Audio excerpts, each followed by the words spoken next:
Le vent du désert souffle lentement au-dessus du Nil. Il soulève le sable, efface les traces, engloutit les pierres. Imagine une plaine dorée, silencieuse, écrasée par le soleil. Rien ne semble vivant, pas un mur, pas une colonne, pas une statue brisée. Et pourtant, sous cette mer de sable, à quelques mètres à peine, repose une ville entière. Des rues, des maisons, des ateliers, des temples, des objets du quotidien laissés exactement là où leurs propriétaires les ont abandonnés il y a plus de 3000 ans. Une ville disparue. Pas détruite par une invasion spectaculaire, pas engloutie par un séisme cataclysmique, pas rayée de la carte par un incendie légendaire. Non, elle a simplement disparu. Et voici ce que peu de gens savent.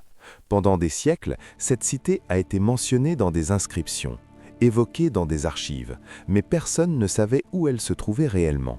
Certains pensaient qu'elle n'avait jamais existé. Écoute bien, parce que c'est là que tout bascule.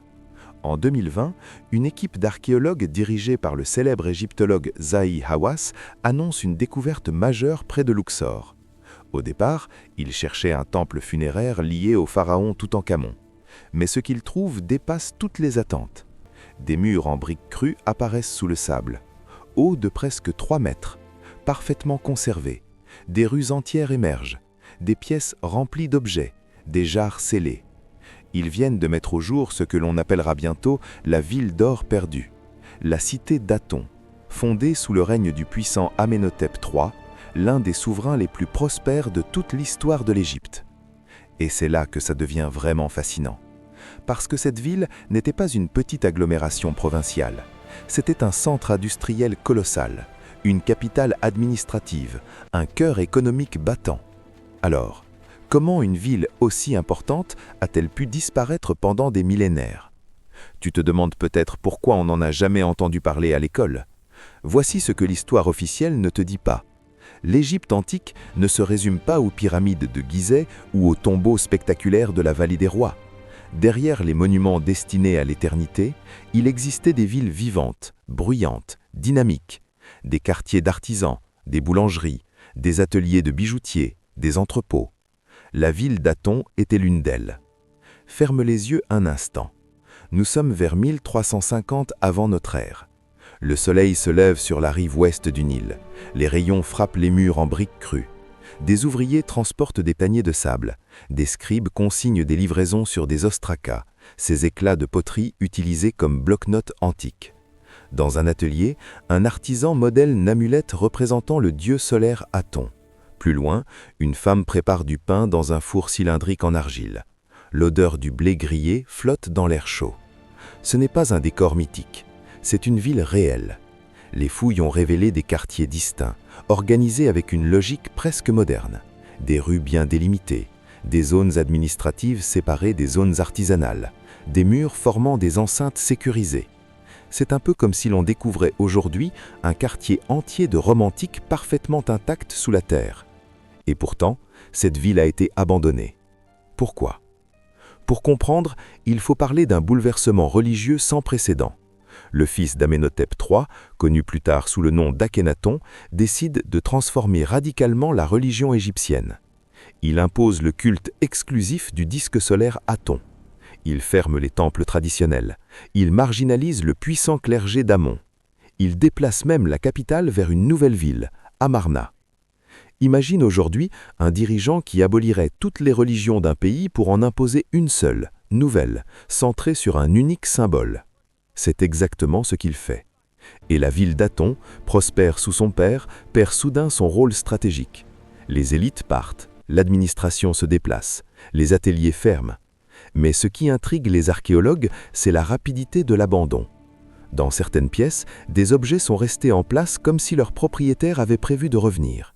Des colliers inachevés, des jarres encore scellées, des outils abandonnés sur les établis. Cela ne ressemble pas à une destruction violente. Cela ressemble à un départ précipité.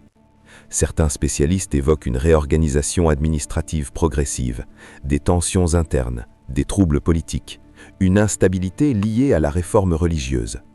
Voici ce que peu de gens réalisent. L'Égypte antique, que l'on imagine figée et immuable, était en réalité traversée de conflits idéologiques profonds. Le clergé d'Amon, extrêmement puissant à Thèbes, voyait d'un beau mauvais œil les réformes d'Akhénaton. Supprimer leur dieu, c'était supprimer leur influence. Et c'est là que tout bascule une seconde fois. Après la mort d'Akhénaton, le système qu'il avait imposé s'effondre rapidement. Le jeune Toutankhamon restaure les anciens cultes. Les temples d'Amon réouvrent. Mais la ville d'Aton, elle, ne retrouve jamais son importance. Elle devient un vestige, un gantôme. Avec le temps, le Nil change légèrement de cours. Le vent du désert recouvre les briques. Les générations passent et la ville disparaît de la mémoire collective. Ce qui rend cette découverte si exceptionnelle, ce n'est pas seulement son ampleur, c'est son état de conservation. Les archéologues ont retrouvé des sceaux portant le cartouche d'Amenhotep III, des ateliers de fabrication de briques avec des marques officielles, des zones de production alimentaire. On a même retrouvé les restes d'une boulangerie industrielle. Oui, industrielle, des fours multiples, alignés, capables de produire du pain en grande quantité. Cela suggère une organisation centralisée, presque proto-étatique. Tu vois, on imagine souvent l'Antiquité comme un monde artisanal et rudimentaire. Mais ici, on observe une gestion logistique sophistiquée, une planification urbaine avancée, une administration structurée.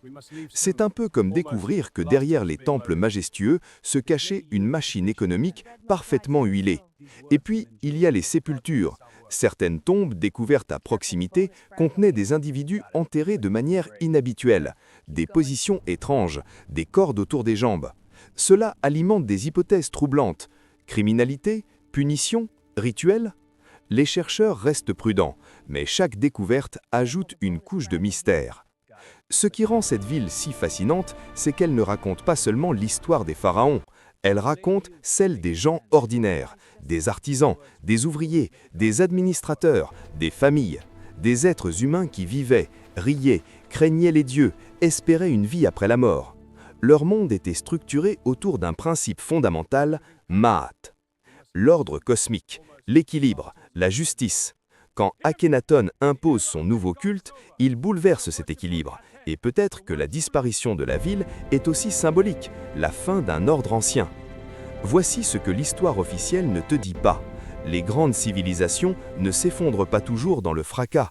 Parfois, elles se déplacent, elles mutent, elles s'effacent doucement, comme une ville sous le sable. Aujourd'hui, la cité d'Aton offre une fenêtre unique sur la vie quotidienne au Nouvel Empire. Elle est comparée par certains à Pompéi, non pas parce qu'elle fut figée par une catastrophe volcanique, mais parce qu'elle capture un instant précis de la vie antique, un instant suspendu. Et pourtant, malgré les fouilles, une grande partie de la ville reste encore enfouie. Que cache-t-elle encore? Des archives, des temples secondaires, des preuves supplémentaires des tensions religieuses? Écoute bien, chaque brique sortie du sable est un fragment de mémoire, chaque jarre scellée est un message du passé. Et ce mystère dépasse largement les frontières de l'Égypte, parce qu'il nous rappelle une chose essentielle.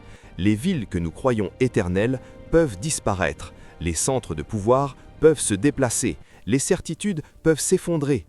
La ville perdue sous le sable du Nil n'est pas seulement une découverte archéologique spectaculaire, c'est une leçon. Une civilisation au sommet de sa puissance, un pharaon parmi les plus riches de l'histoire, une organisation administrative impressionnante. Et pourtant, en quelques décennies, l'équilibre change, la capitale se déplace, la ville se vide, le sable reprend ses droits. Alors, laisse-moi te poser une question. Dans 3000 ans, si notre monde devait disparaître, que resterait-il de nos villes? Des fondations, des fragments, des objets du quotidien. Et peut-être qu'un archéologue du futur se demanderait, comme nous aujourd'hui, pourquoi sont-ils partis si vite? Pourquoi ont-ils tout laissé derrière eux? Le Nil continue de couler, indifférent, silencieux. Sous ses rives, d'autres secrets dorment encore. Et la ville d'Aton n'est peut-être que la première d'une longue série de révélations, parce que l'Égypte antique n'a pas fini de nous surprendre. Et si une cité entière a pu rester cachée sous le sable pendant plus de 3 millénaires, alors combien d'autres attendent encore que le vent du désert les révèle? Et maintenant, laisse cette image s'imprimer dans ton esprit. Une ville entière, des rues silencieuses, des vies interrompues, puis le sable. Le mystère de la ville perdue sous le Nil nous rappelle une chose essentielle. L'histoire n'est pas figée dans les manuels scolaires, elle respire encore, elle attend d'être redécouverte. Et si cette cité a pu rester cachée pendant plus de 3 millénaires, alors imagine ce que le désert dissimule encore. Peut-être qu'en ce moment même, sous une dune anonyme, repose un autre chapitre oublié, un temple, une bibliothèque, une vérité qui pourrait changer tout ce que l'on croit savoir. Alors dis-moi, penses-tu que la disparition de cette ville était simplement politique ou cache-t-elle une vérité plus profonde que l'on n'a pas encore compris? Écris-le en commentaire, je veux lire ta théorie. Si tu as aimé plonger dans ce mystère, abonne-toi à Odyssée Antique et active la cloche. Ici, on ne raconte pas seulement l'histoire, on la fait revivre. Et dans la prochaine vidéo, on explorera un autre secret enfoui depuis des millénaires, parce que le désert parle. Encore faut-il savoir l'écouter.